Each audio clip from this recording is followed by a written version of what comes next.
What's going on, guys? We are now live. Sorry, still getting a little situated here. So I just got back from my college for summer break. Well, I mean, I get like a month break for summer because I have 3 summer classes. But yeah, I just got back a little while ago. But yeah, I wanted to make this Q&A just about the vertical jump test results that I got in a couple days ago.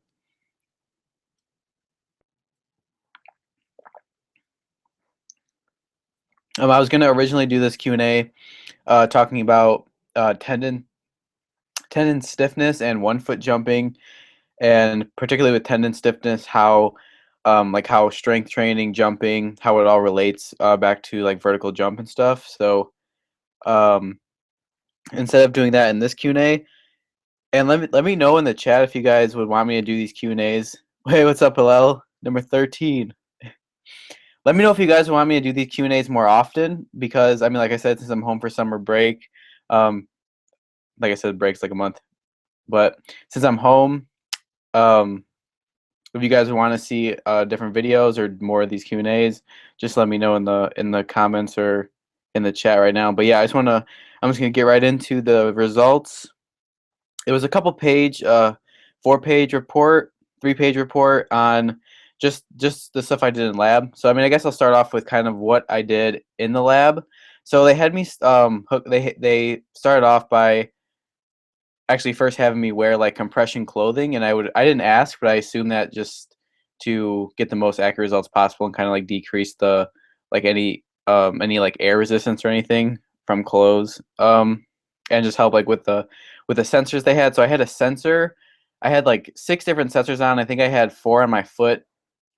Like I had a plate, a plate on the back of my heel, and then one on the side of my on the side of my shin, and then I had a sensor on my back, and then a couple also down my leg. It was only They only had the sensors on one of my legs too, which um, I didn't really know why they just put it on one of my legs instead of 2, but I think it was because they really only needed one to be able to see and like get the values. They just need to have it on one leg, so um, which they put it on my dominant leg.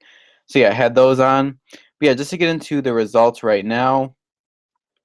I know you guys can't see them, but if you guys go on my Instagram right now, I just posted them recently. It's at LikeMikeBarrins, and it's like I said, I just posted that. So if you guys want to like look at it while I'm going over right now, I'm just gonna start off with so I did this in the biomechanics lab at my school, and the professor that actually kind of set this all up, she was a kinesiology professor there, and I randomly reached out to her one day. I was actually it was actually one of the times I was waiting to go dunk on one of the basketball courts, and they were all taken. And I was really just standing, like out watching people play basketball, and I was like, I'm just gonna give this a shot.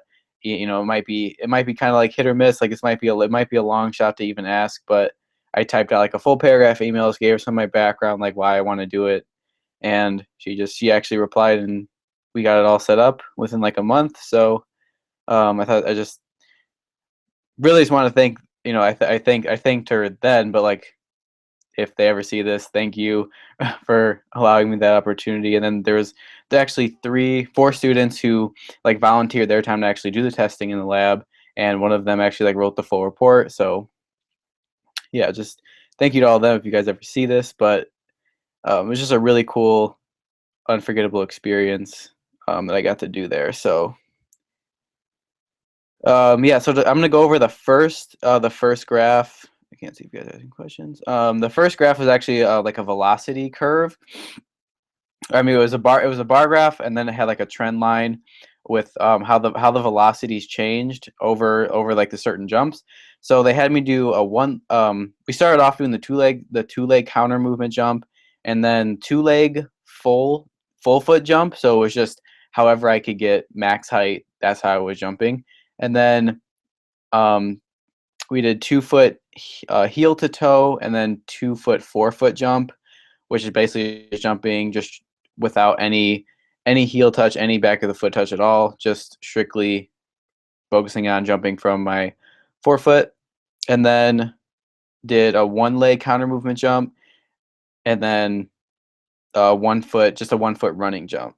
And I wasn't surprised by the results from this because the one leg counter movement jump and then the one leg running jump I thought were going to be the lowest, like have the lowest velocities, just because I've always worked on 2 foot jumping. That's just what I've practiced. Like all my weight training that I've been doing, it has been geared towards 2 foot. I've tried to mix in 1 foot, but then the more just I've learned about it, the more I just realized it's kind of counterproductive to try to work 1 foot while working 2 foot, because I want to work more power in the end, because it's just like I said, it's what I've practiced more. So just because I have more practice with 2 foot jumping, I've just geared my technique and what I'm doing to actually like strengthen my 2 foot, if that makes sense. So um yeah, so my 2 foot, to go over the 2 foot values, my 2 foot counter movement jump was had a velocity. Where is it? Looking at it right here. The counter movement jump had a takeoff velocity of 3.33 meters per second, and I think that was the middle of the curve. Um, Actually, it was the second. Let's see, 1 foot. Okay, so the two counter movement jumps actually had the two lowest velocities, and then the heel to toe 2 foot jump, which is Hillel. You might think this was kind of surprising from like the hyperarch mechanism stuff we've talked about on here before, but the 2 foot heel to toe jump and then the 2 foot full foot jump had the two highest takeoff velocities, and they were pretty similar. The takeoff velocity for the 2 foot heel to toe was 4.52 meters per second, and then the takeoff for the 2 foot normal jump was 4.74. Not that those really mean that much, other than that they were just the max. They were just the highest takeoff velocities. And what I want to go over, like the key point, is the interpretation that Eric wrote on this. And I just want to read it right now. He said the normal 2 foot jump produced the greatest takeoff velocity. And actually, like I've talked about Operation Vertical on here before. If you guys, he just ironically posted something on. Let me see if I could actually bring it up, because I think. Let me see. I'll go see real quick. Operation Vertical. Yeah, just liked it right now. Hello, I saw you like this too. It was really about velocity and force production. So what Eric said goes along actually with that study. It was the great. Okay, so the normal 2 foot jump produced the greatest takeoff velocity, which, like I said, that's kind of what I expected, being a 2 foot jumper working on all 2 foot stuff most of the time, and therefore the greatest vertical jump height. A larger takeoff velocity can be generated by applying a greater amount of force to the ground before takeoff, applying the same amount of force for a longer period of time, or a combination of these two. So I actually emailed the professor. The professor, Dr. Gruber, wasn't actually at the vertical jump. She wasn't. It was just the students who volunteered, that were at in the actual lab doing the testing. And I emailed her and I said I just asked her how, like if you have any suggestions, like how could velocity be trained. And basically she said that any type of training you do, you want to be able to like output you want to output any force that you would gain in a certain movement. So like you don't want to lose, you want to try to, like this says, you want to either where is it, start check off velocity, applying same amount of force for a longer period of time. So basically you want to use the force that you generate right into your jump, and you don't want to lose any of it to the ground or any of it through like staying in a like a stuck position, if that makes sense. So I'm gonna pull up what she said actually, because wait.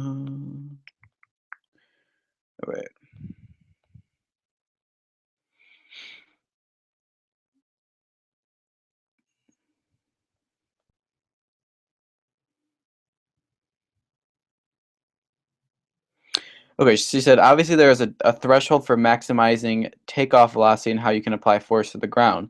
That is, you wouldn't want to be in the squat position for more than a second or two, or you will lose all of the stored elastic energy in your muscles and tendons, which is helping you propel off of the ground. So, like I said, that's why I feel like I feel like that is why the 2 foot normal jump had the greatest jump height, and because it had the greatest takeoff velocity, and it was the point where I was able to output that force that I gained from the approach from the takeoff into my vertical jump. I didn't. Whereas my counter movement jump and my 1-foot jump, those both felt slower than all my 2-foot jumps. So that just goes along with what she said. And then she said the quickness at which someone lands on the ground and takes off again while maximizing force generation and jump height. So it's just like she said, that could be trained with plyometric training, and then also through like rate of force development weight training. So it's basically being able to generate a high amount of force and use that force to propel yourself from the ground into a vertical jump. So that was basically the first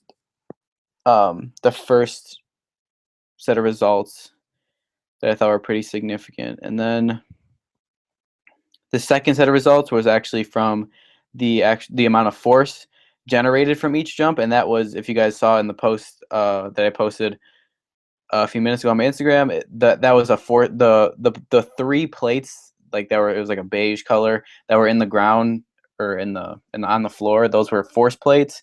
So those are what were used to actually obtain like how much force I was applying to the ground into my jump or in my counter movement or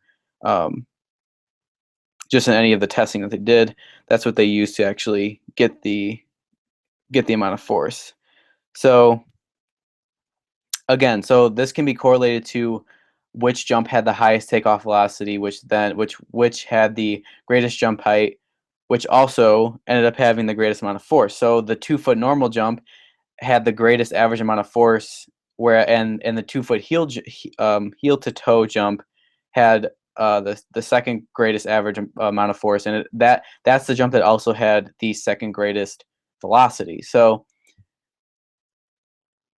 it's kind of, it's not that it's like confusing to talk about, but I guess, I mean, I have to do more research on this because I'm always trying to like learn more about how to actually train these and how they are associated with jumping. But I mean, from seeing this data and from actually doing it in a lab, I'm able to, I feel like it connects a lot more to my training. Like I'm able to connect it a lot more to my training, like what type of training I'm doing, my technique, from seeing results and just from being in the lab and doing it all, I feel like it just makes more sense now.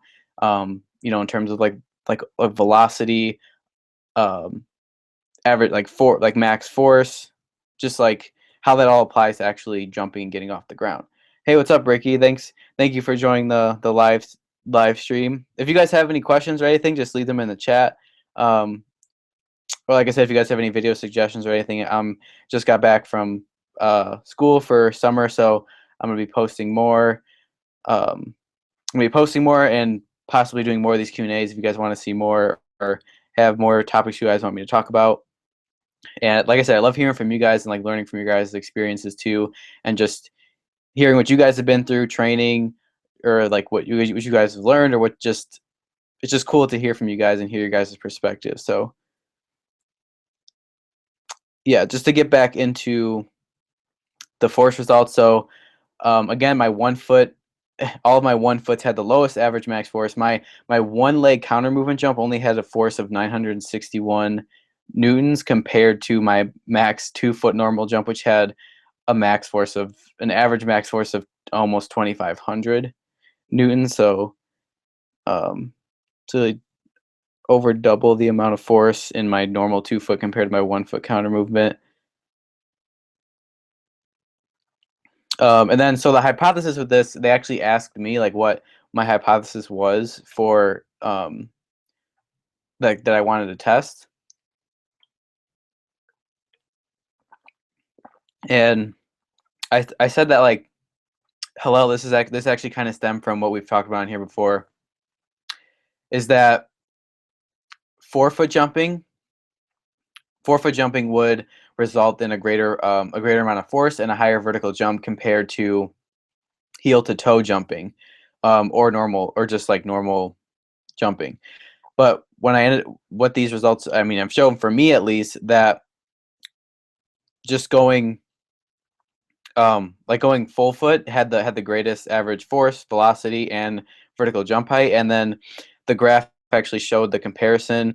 So I'll just read Eric's interpretation. The 2-foot vertical, the 2-foot, 4-foot jump resulted in a 0.0003 meter greater jump height than the 2-foot, 4-foot jump.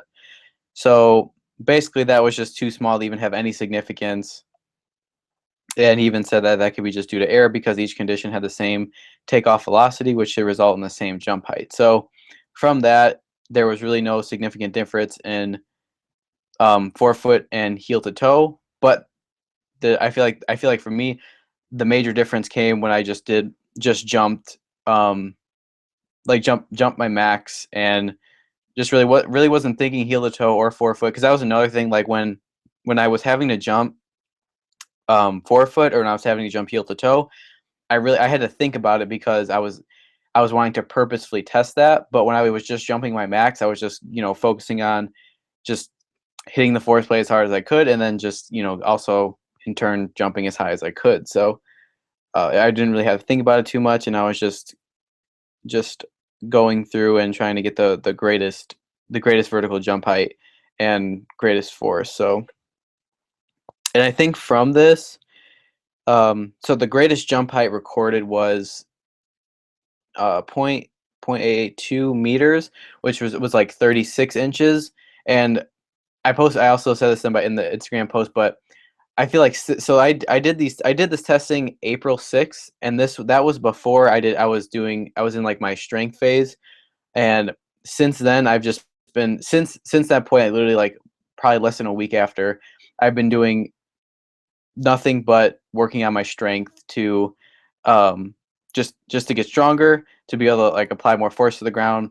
But then when I go through my speed phase again, I really think that it's going to show that I'm jumping higher than I ever have before. I mean, and it has been showing. Like, I've noticed that just jumping has felt easier. Like, it's felt like dunking has felt easier lately. And I feel like it's just because I've been getting stronger. And yeah, I just feel like there's just more progress to be made. But I feel like definitely since this test on April 6th, so that was a month ago, pretty much now exactly, that I've definitely made significant strength gains, and in turn have been jumping higher since then. So it'd be interesting if I could do this again at some point to see, like, to actually have comparison and see, like, and see the training that I did before this, and then the training I did after, and see how it might have affected the results over that time span. So maybe when I go back in the fall, I'll see if I could do another test and see if I could uh, get newer results, and see if they've changed, or how they change how they have changed.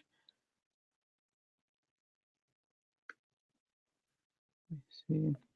Oh yeah, and another point that I wanted to address in this was, because I actually asked if there were considered to be, like, any limitations in the um, from the lab. And basically the only one that I was thinking of was, like, um, was that, how did I say it?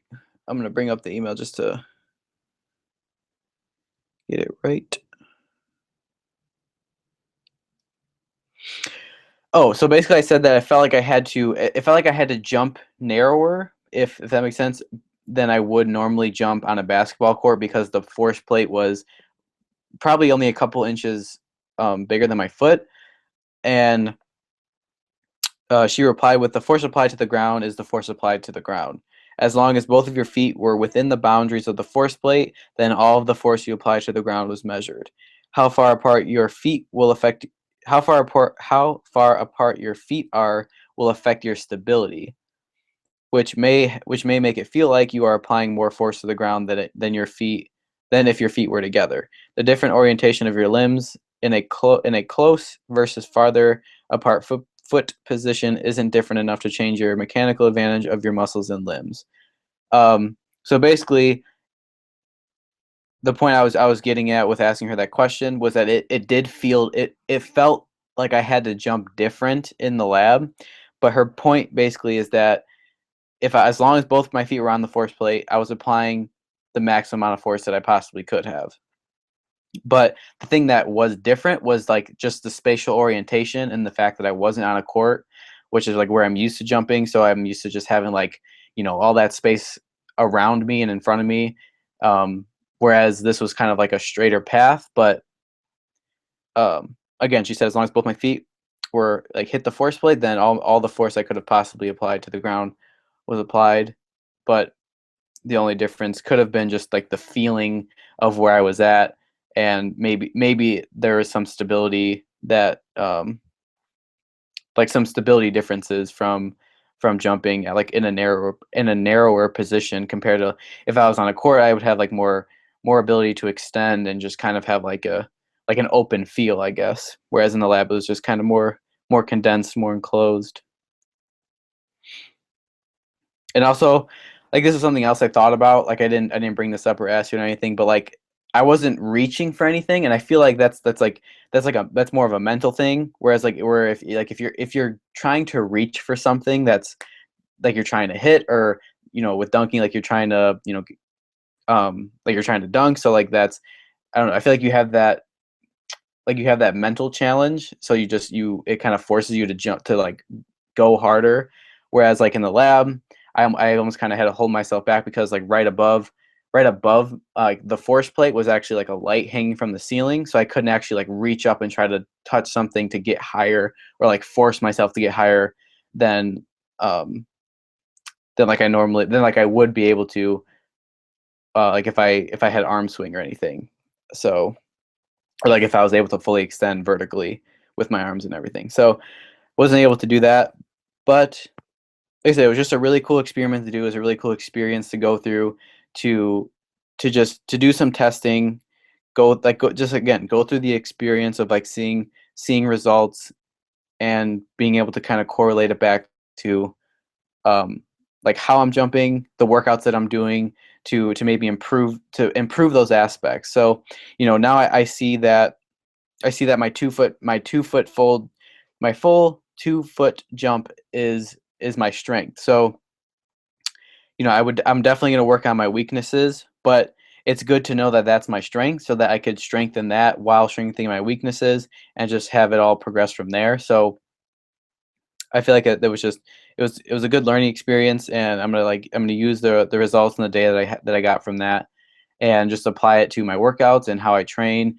and see, like I said, maybe when I go back in the fall. And I mean, just from dunking, I'll see, but like to have data again, like maybe go back in the fall and see if anything changed, from now until 4 months from now. So I think that'll be pretty cool. But um, I think I'll read a couple questions from this week, but I just wanted to do this Q&A.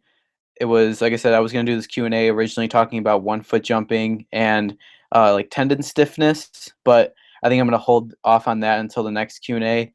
But I will address a couple questions from this week, and then end this Q&A a little short. But like I said, the main purpose of this Q&A was just to talk about the vertical jump results, and see if you guys had any questions or comments, or um, just wanted to know anything about it. But let's see. Oh yeah, so I did my, I don't know if you guys saw the experiment 5 video, but I did that. That was actually suggested to me in the last Q&A to do an experiment with jumping without a warm up. So I did that, and um, I don't know if you guys have ever seen Steven Selly, but shout out to him if he sees this, or um, watches this video. But he commented he was like scared to watch. Haha, I feel like my leg muscles would rip if I tried to go full speed cold. Yikes. And it definitely felt like an awful feeling, just trying to just doing that first dunk without a warm up.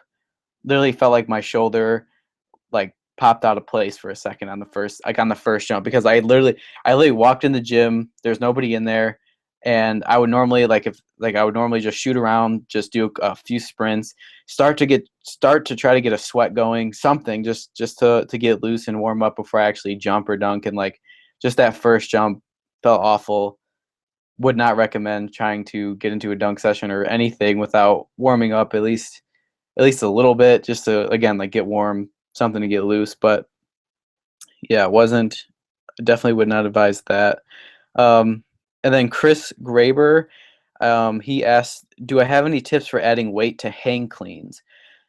So cleans are a really tricky exercise that I guarantee I still haven't fully gotten down yet, and it's like I said, it's one of the exercises that I constantly want to improve because for one, well, right now I'm doing more like clean pulls or um, like a rack pull hip extension variation to work on rate of force development, and I actually looked into like the best rate of force development exercises and clean. Well, mid thigh isometric pulls are actually the best, like one of the highest rate of force development exercises you could do. But that's like a special machine that you actually just pull on like a bar that doesn't move. It's just you're you're outputting the most the as much amount of force as possible into like this bar that is like concrete. So basically, you don't move it. It's just you release all like you release all the force at one time while trying to pull this bar. But I do like mid thigh hang like clean pulls like from the rack position. So I'm basically at the rack, holding onto the bar, and then like in one explosive movement, just explode and extend and shrug the bar as if I were to clean. But hey, what's up, Muhammad? Shout out to Muhammad for joining the live stream. But yeah, so I do those, and but I need tips for adding weight to the hang cleans. Just practice it a lot, and really, if you guys have ever tried cleans, I would just really break it down to get the technique right, because I feel like the cleans are so much technique, and if you could really get the hip extension, that is when you'll start to add weight to the hang clean. Like I was stuck at I literally think it was like 110 pounds, maybe even less than that, like for the longest time, because I was so stuck on using more of my arms because it was just like from I guess from old habits from the exercises I had done before that. Like I would just want to try to muscle the bar up, and I wouldn't get the hip contact, the hip extension that I should have been getting to get the bar up, and just kind of like let it fly and catch it under me. But as soon as I started to get more of a hip extension, as soon as I started to just focus more on explosiveness and not pulling the bar as much, but actually just kind of like letting it fly and engaging more hips, that's when the weight started to go up, and that's when I got like my PR of like 185, just like out of nowhere. Um, so yeah, that would be my main tip: is just really work on hip extension, break down each aspect of the clean, and just like work on just repetition. Just like with dunking, like if you want to get better at dunking, it's just consistency, practicing the motion, and just getting stronger with the overall movement. So yeah, that's pretty much it for that one. And then um Rojamar, I think his name is. He said, "Can I dunk 1 foot?" And I cannot dunk 1 foot. I could like kind of like set the ball in 1 foot, but like I said, like I just read from those results, my 1 foot is definitely my weakest point. um, it's not something I work on. It's something I was working on, but like I said, it just from what I've been reading and from what I've learned, it just doesn't seem like practicing 1 foot would be that beneficial. Like it might be beneficial to gain strength, but to go all out and try to work technique for 1 foot, I don't think that I feel like it's more counterproductive to try to work technique and everything for 1 foot when I'm mainly a 2 foot jumper. So just getting stronger at 2 foot jumping and maybe strengthening. Oh hey, what's up, Rajamar? Is that how you pronounce your name? Sorry if I'm pronouncing that wrong, but yeah, just said can't I'm not working on the 1 foot stuff. Again, like maybe strength and it's like stability, but not particularly like technique with 1 foot. And Mohammed S was curious, for your strength days, you aim for high weight slowly or a medium to high weight but very fast. Example, squat. Okay, so I'll use your example, and I would definitely say it's medium to high weight but very fast. I'll never the program I'm doing right now, I would never go to like a max point. I would go to like maybe 15%. Like I don't do my percentages exactly, but I just focus on having the bar speed still. But definitely the bar speed is like the number one thing I focus on. So like if I'm adding more weight and like I feel like I'm only going to get one rep with it, then I'll take some weight off and focus focus back on the bar speed over, just putting a bunch of weight on. So if I definitely make sure I can get the reps that I'm set out to get. So like if I'm trying to get 5 reps, I'll make sure I get 5 reps. But if I feel like I could do more weight and still get 5 reps, then I'll add more weight and still go for the 5 reps. But I'm not gonna add so much weight where I only get like 2 or 3. If that answers your question.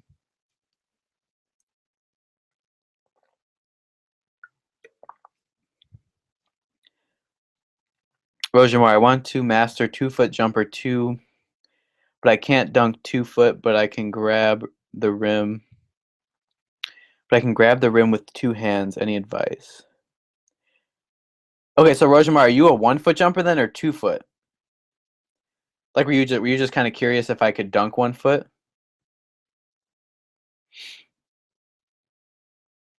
Because I would say if you're a 1-foot jumper, then work more on 1-foot jumping. Like work on your speed, work on quickness, like work on knee drive.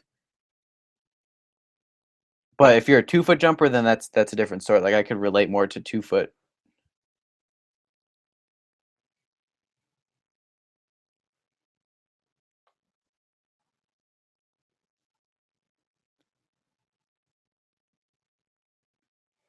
Okay, yeah. So if you're a 1-foot jumper, then I wouldn't necessarily say to try and master 2-foot jumping. Um, Hello, yeah, try a lob.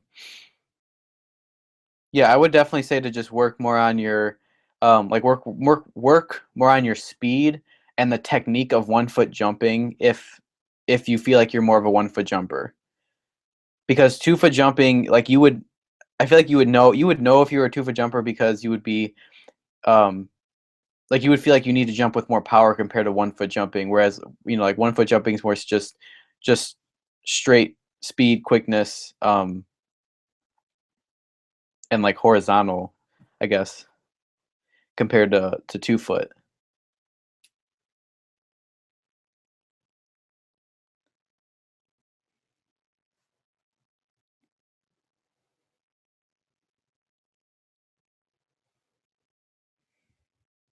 Have you ever tried to do any exercise or anything for 1-foot jumping, or like technique work, or like a 1-foot jumper I always recommend to watch is Zach Levine, because like I just feel like his technique for 1-foot jumping is, I mean, like one of the best I've seen for dunking at least.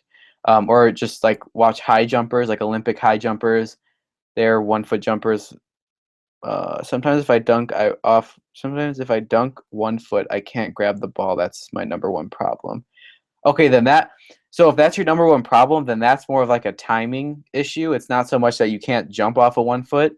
So like try to work with a smaller ball, or um, try to make sure you're throwing your lobs high enough, because that's like another thing that, I mean, like I said, I'm a 2-foot jumper, but just with working on lobs and dunking in general, um, like I feel like I jump higher and the timing is better for me when I throw the lob higher. So I mean, just play around with like throwing lobs to yourself or just dunking with a smaller ball, and just work on the movement and the timing of it, and then from there you'll just keep getting better at the technique part of it, and you'll also be working on 1-foot jumping by doing that. But I feel like it's just that's just more of like a repetition, technique, timing issue. It's not really an issue. It's just you just try to get more practice with it.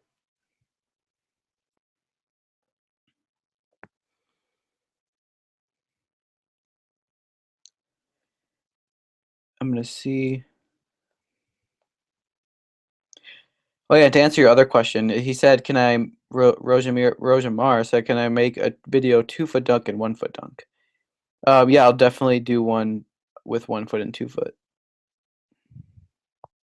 Like I said, my 1 foot is not like it's not even like, I feel like it's not even, not that it's not worth showing, but it's like not even correct, I guess, compared to like how my 2-foot jump is. Said, wow, nice advice. I didn't try that technique. I'll try tomorrow. Thanks. Yeah, anytime. I mean, like even, if you have like a tennis ball or something, like jumping at the rim with that to just get to like work on the flush part of it. But in terms of lob, just trying like a smaller ball, like a volleyball or like a smaller basketball if you have it, or again like throwing the lobs higher. So like it forces you to like go after it.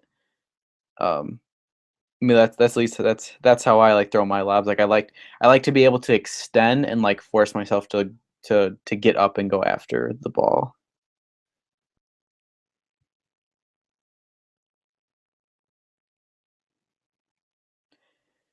All right. Yeah, I think I'm gonna end this live stream soon though. Like I said, this one was a little bit shorter.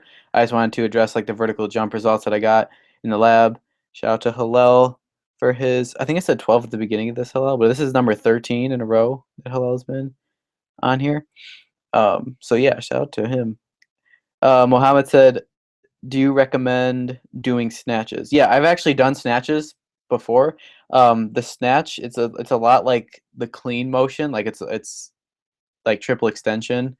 So I would definitely recommend snatches. But again, that's like snatches are a lot of technique, and so are cleans.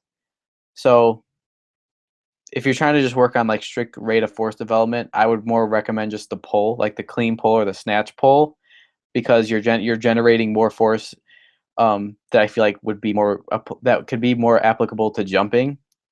Whereas like I don't know if you actually need like the full, well, with the snatch, like the full overhead, like I guess if you want to, if I guess if you want to relate that to arm swing, but like for that I do resistance band kettlebell swings. Those are really good for um for hip and working on like the arm swing. Hello, said Mike. Maybe your 1 foot jump is lower because you heel strike. Yeah, that could be. But I also feel like it's just training too, because I feel like again, I feel like training for 1 foot jumping is different than 2 foot jumping. Like I feel like my one because like I read at the beginning, like in my results from the vertical jump testing, my counter movement jump was like ridiculously lower than my 2 foot counter movement jump. Like I literally think it was let's see, I think it was like literally half the counter movement jump, 3.33. Actually, so my one leg counter movement jump and my 2 leg counter movement jump were like point. So I'll just read. My one leg counter movement was 0.58. My 2 foot counter movement was point 0.6. Wait, 0.65, 3.3. Let me read the force. Sorry. Okay. Yeah, this is what I want. Okay. So the one leg counter movement jump force was 961 compared to the 2 foot counter movement was 1497. So I feel like with that difference, like I feel like it's not just the heel strike, but it could be the heel strike. Like the heel strike could be a major part of it, but I feel like it's more of just like a technique slash strength issue because I'm not able to apply as much force to the ground as I can with 2 foot compared to 1 foot from just looking at those results.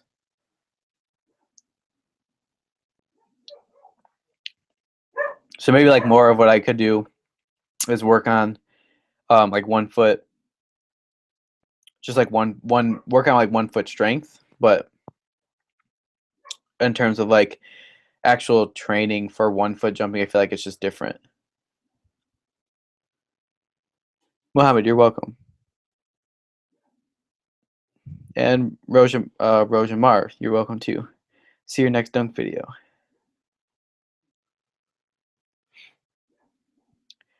All right, yeah, but I think I'm gonna end it here. Like I said, if you guys ever have any questions like throughout the week, um, just let me know, and I'll be sure to address them in these videos. Or if you have any like video topics you guys want me to do. And Mohammed asked, do you mix strength lifts with your plyos or power stuff?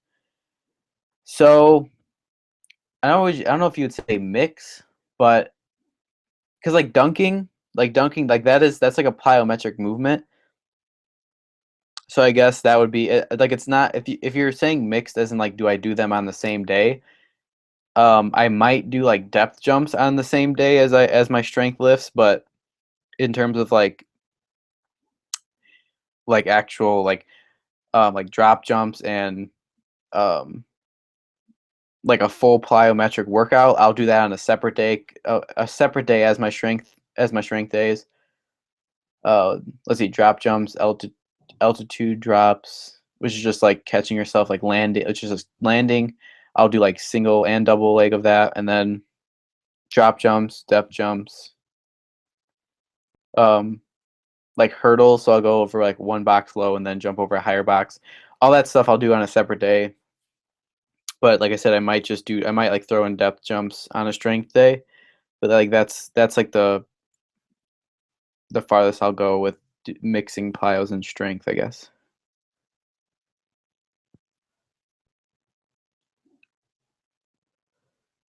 Like I said, with the strength, I'm still working on like rate of force development. Like I'm focusing on bar speed. I'm focusing on just getting stronger. Um, with like a greater amount of weight, with a greater load. So